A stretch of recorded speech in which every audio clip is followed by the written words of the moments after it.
আজকে ভিডিওর শেষে দলিলও দেব ইনশাআল্লাহ এবং ওপেন চ্যালেঞ্জও দিব। কোরআন কারীমে শেষ পর্যন্ত সূরা ইউনূসের 58 নম্বর আয়াতে বলেছেন, কুল বিফাদলিল্লাহি ওয়া বিরহমাতিহি ফাবিযালিকা ফালইফরাহু।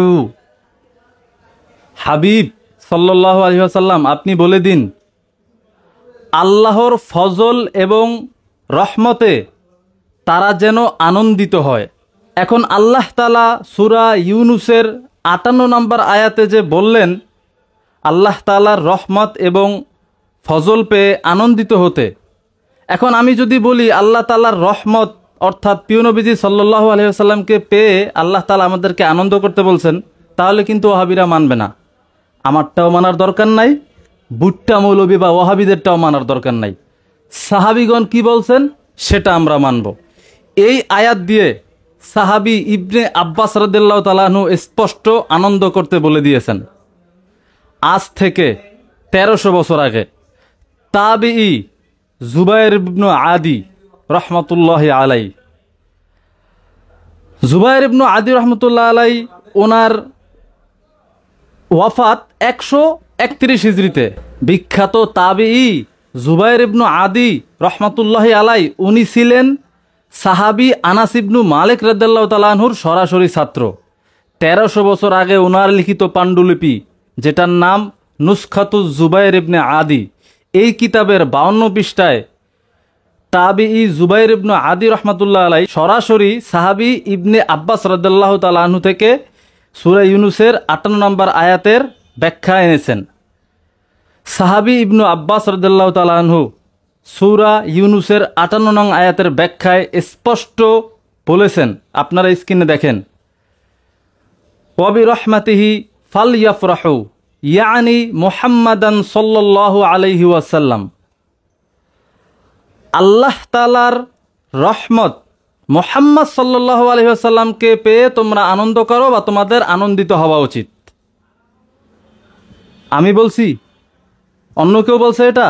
না, সাহাবী ইবনে আব্বাস রাদিয়াল্লাহু তাআলা আনহু বলেছেন, তোমরা আল্লাহর রহমত প্রিয় নবীজি সাল্লাল্লাহু আলাইহি ওয়াসাল্লামকে পেয়ে আনন্দিত হও, আনন্দ করো।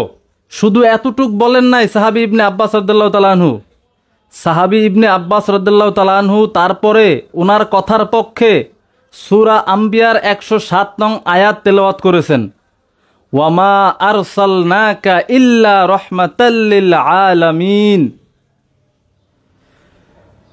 প্রিয় হাবিব সাল্লাল্লাহু আলাইহি ওয়াসাল্লাম, আমি আপনাকে সমগ্র সৃষ্টি জগতের জন্য, সমগ্র আলামিনের জন্য রহমত হিসেবে প্রেরণ করেছি।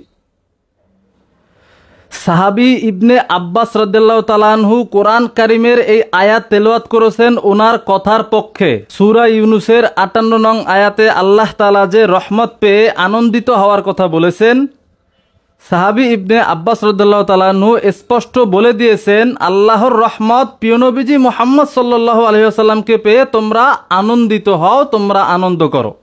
সাহাবী ইবনু আব্বাস রাদিয়াল্লাহু তাআলা আনহুর কথা মানতে বাধ্য তুমি আমি সবাই। এরপরে তাফসীরুল কাবীরে সূরা ইউনূসের 58 নম্বর আয়াতের ব্যাখ্যায়, এই আয়াতের ব্যাখ্যায় কি লিখছেন? আজ থেকে 900 বছর আগে ইমাম ফখরুদ্দিন রাজি রহমাতুল্লাহ আলাইহি, জিনার তাফসিরকে বলা হয় তাফসিরুল কাবীর। এই তাফসিরুল কাবীর এমন একটি তাফসির, যদি কেউ খুব প্রসিদ্ধ তাফসির কারক হতে চায় তাকে অবশ্যই তাফসিরুল কাবীর পড়তে হবে। 900 বছর আগের সেই তাফসিরে কাবীর 17তম খণ্ড 124 পৃষ্ঠায় স্পষ্ট সূরা ইউনূসের 58 নম্বর আয়াতের ব্যাখ্যায় লেখা আছে, ইয়ানি ফালইফরাহু বিতিলকা নিআমি মিন হাইথু আন্নাহা বিফাদলিল্লাহি ওয়া বিরহমাতিল্লাহ। আল্লাহ তাআলার রহমত এবং ফজল পেয়ে আল্লাহ তাআলার পক্ষ থেকে আমরা মহান নিয়ামত পেয়েছি, এটা মনে করে তারা যেন আনন্দিত হয়, আমরা যেন আনন্দিত হই, আমরা যেন আনন্দ করি, এটা লেখা আছে। তো আমাদের কাছে পুরো মানব জাতির জন্য সবচেয়ে বড় নিয়ামত প্রিয় নবীজি সাল্লাল্লাহু আলাইহি ওয়াসাল্লাম। তো সবচেয়ে বড় নিয়ামত প্রিয় নবীজি সাল্লাল্লাহু আলাইহি ওয়াসাল্লামকে আমরা পেয়ে আনন্দ করি।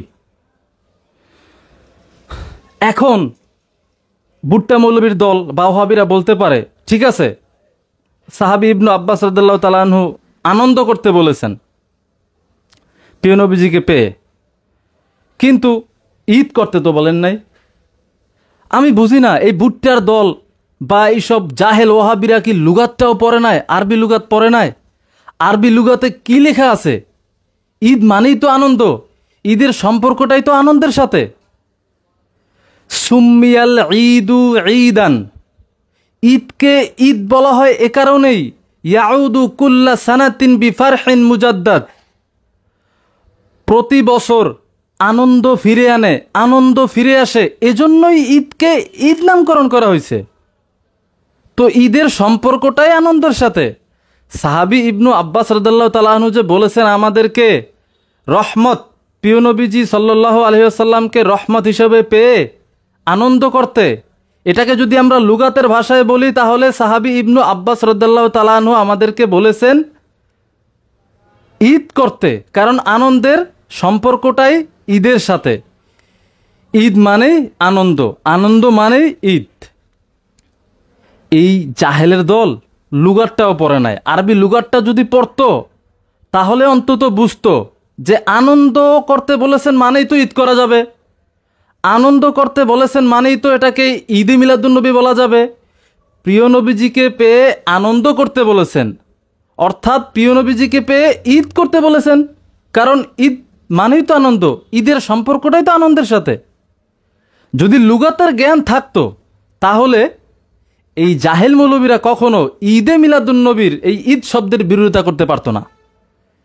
এই জাহেল ওহাবি বা ভুট্টার দলদের এই আরবি লুগাতের জ্ঞানটাও নাই, দার্সি কিতাবের বাইরে তো কোনো কিতাব পড়েই নাই, জানে না, অন্তত লুগাতটা ভালো করে পড়বে।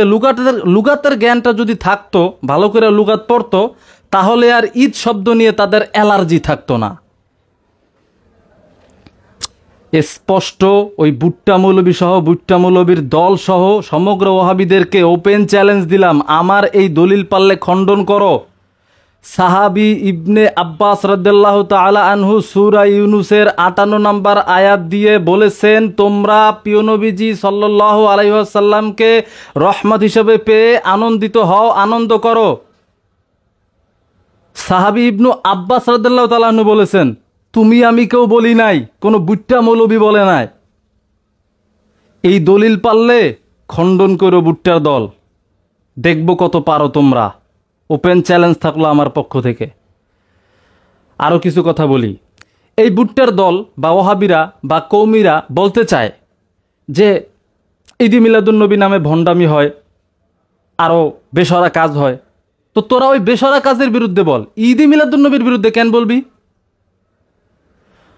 বেসরা কাজ যারা করে তাদের বিরুদ্ধে তো আমরাও বলি, বেসরা কাজের বিরুদ্ধে বলবি, কিন্তু বেসরা কাজের বিরুদ্ধে না বইলা পবিত্র ঈদে মিলাদুন্নবীর বিরুদ্ধে তোরা বলবি, এটা তো মানব না। যেমন মনে কর তোরা কৌমিরা যারা আসস, তোর কিছু কিছু জায়গায় কিন্তু কৌমির ওস্তাদরা ছোট ছোট ছাত্রদেরকে বলৎকার করে, পিছন মারে। তো এখন যদি বলি যে কওমি মাদ্রাসা মানেই বলৎকার করে, কওমি মাদ্রাসা মানেই ছাত্রদের সাথে আকাম করে, এটা কি মানায়? এটা কি মাইনা নিবি? মানবি না। কেন? যারা করে তাদেরকে বলা যায়, কিছু সংখ্যকের জন্য সবাইরে বলা যায় না, বা কওমি মাদ্রাসাটাকেই খারাপ বলা যায় না, ঠিক না? তো যারা ভণ্ডামি করে তাদের ওই ভণ্ডামি কার্যক্রমের বিরুদ্ধে বল, যে তারা পবিত্র ঈদে মিলাদুন্নবী সাল্লাল্লাহু আলাইহি ওয়াসাল্লাম নাম দিয়ে এইরকম ভণ্ডামি করে, তাদের ওই ভণ্ডামির বিরুদ্ধে আমরা বলতেছি। পবিত্র ঈদে মিলাদুন্নবী সাল্লাল্লাহু আলাইহি ওয়াসাল্লামের বিরুদ্ধে বললে তো বাটা ইমানই থাকবে না, কারণ পবিত্র ঈদে মিলাদুন্নবী সাল্লাল্লাহু আলাইহি ওয়াসাল্লাম মানে প্রিয় নবীজির আগমনের আনন্দ। এটার বিরোধিতা যে করবে সে মুসলমান, সে তো ইবলিস। এই জন্য যারা ভণ্ডামি করে তাদের ওই ভণ্ডামের বিরুদ্ধে বল, পবিত্র ঈদে মিলাদুন্নবী সাল্লাল্লাহু আলাইহি ওয়াসাল্লামের বিরুদ্ধে বলবি, কোনো ছাড় পাবি না। প্রিয় নবীজির শান ও আজমাতের বিরুদ্ধে যেই বলবে, সে হোক হাতি বা মাসি বা কোনো বুট্টা মৌলবী বা যত বড় কিছু হোক, কোনো ছাড় নাই। আর একটা কথা আমি বলে দেই, যে অনেকে বলে যে আমি যে এরকম কড়া ভাষায় বলি, আমার শায়েখ আব্বাসী হুজুর উনি কি এগুলো দেখেন না? আসলে আমি আজকে আপনাদেরকে বলে দেই, আমি অনেক বিষয়, বেশিরভাগই প্রায় সব বিষয়ে আমি হুজুরকে না জানিয়ে ভিডিও করে ফেলি। কারণ আমি জানি হুজুরের কাছে যদি আমি আগে বলি, হ্যাঁ হুজুর তো মহান মানুষ, অনেক বড় চিন্তাধারা রাখে, হুজুর আমাকে বলবে যে শালীনভাবে দলিল সহ বলবা। কিন্তু তোর মতো ওয়াহাবির ক্ষেত্রে আমার মুখ দিয়া শালীন ভাষা বাইরে হইতে চায় না, আমার জিদ থাকে তোদেরকে আমি কড়া ভাষায় বলবো, তোদেরকে আমি কঠিন ভাষায় বলবো। তো এই জন্য আমি হুজুরকে না জানাইয়াই কঠিনভাবে তোদেরকে আগে ধোলাইটা দিয়া লই। তারপরে আমার শায়েক যদি আমার কোনো ভুল ত্রুটি পায় আমাকে শাসন করবে, আমাকে মারবে, লাইতে হবে, যা করে করুক, আমার শায়েক আমার ওস্তাদ আমাকে শাসন করতেই পারে, কিন্তু আমার জিদাকে আমি মিটাই লই। তোরা ওয়াহাবিরা যা ইচ্ছা তাই বলবি প্রিয় নবীজি শানের বিরুদ্ধে, আর তোর ক্ষেত্রে আমি শালীন ভাষা ব্যবহার করবো? আমি পারি না। আমার মুখ দিয়ে তোর ক্ষেত্রে সবসময় এরকম কঠিন ভাষায় বের হইব। এই জন্য আমি না জানাই কইরা ফেলি। তারপরে যদি শায়েক দেখে আমার কোনোটা বেশি উগ্রতা হয়ে গেছে বা ভুল হয়ে গেছে, আমার ওটা শায়েক আমার শাসন করবে। আমাকে ইনশাল্লাহ দমায় রাখতে পারবি না। এই যে একটা আইডি নষ্ট করছোস, কত হ্যান ত্যান থ্রেড দিতাছোস, মনে মনে করো সেটি পাত্তা দিই আমি? এডি এডি 2 পয়সার দাম দেই না আমি। প্রত্যেকটা দিনের, প্রত্যেক ঘন্টার, প্রত্যেক মুহূর্তে আমরা প্রিয় নবীজি সাল্লাল্লাহু আলাইহি সাল্লামের শানের পক্ষে জীবন দেওয়ার জন্য, জীবন উৎসর্গ করার জন্য প্রস্তুত থাকি। তোরা কি করবি না করবি এডি দেখার টাইম নেই আমার। আমি তোদেরকে ধোলাই দিয়েই যাব। ভালো হয়ে যা, পর। তোরা তো জাহেল মূর্খ, পড়স না। তোরা পড়লেই তো দলিল পাস, পড়স না দলিলও পাস না, আন্তাজে খালি বেদাত বেদাত বইলা চিল্লাস। আজকের মতো এতটুক দলিল দিলাম, দলিল আরো আছে ইনশাল্লাহ, পরে আবার লাগলে দিমু। আজকের মতো এতটুক বাসটা একটু হজম কর।